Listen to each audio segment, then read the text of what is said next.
The Gates of Hell. Church of Christ. BD number 3589.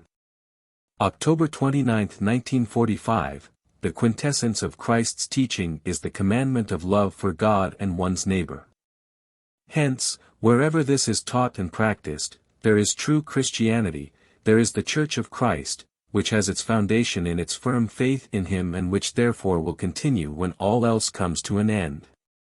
His church comprises believers who live according to His commandment of love and who are therefore permeated by His Spirit, which manifests itself openly or in secret, depending on what is best for the individual soul.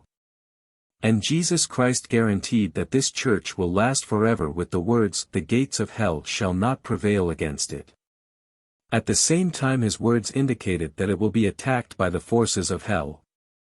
And His word is truth and will come to pass at the end of the time granted by God for the soul's redemption.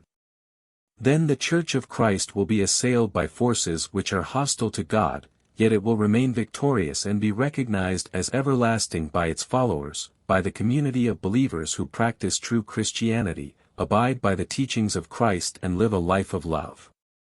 However, this Church of Christ will be small, only a small group will belong to it, and yet, it will be represented all over the world.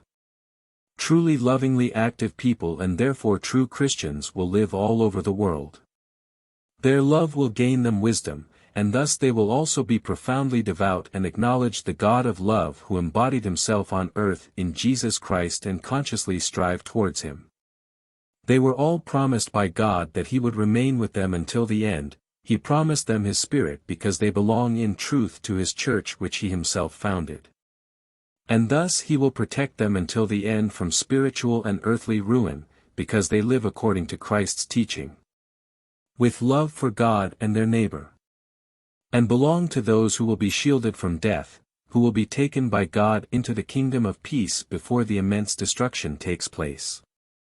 The small group constituting His church will be the foundation again on the new earth. Christ's teaching will be proclaimed once more, love will be cultivated, and the people of the new earth will live in deep faith, for God's love had revealed itself to them. He Himself will stay in their midst because they fulfill His commandment of love for God and their neighbor. And thus God's church will continue. It will survive all times because it will always be followed by people whose faith in the Redeemer of the world fills them with love and whose activity consists of a constant service in love. Because nothing can cease to exist which originates in God, which accepts love as its basic principle and therefore is divine. Amen.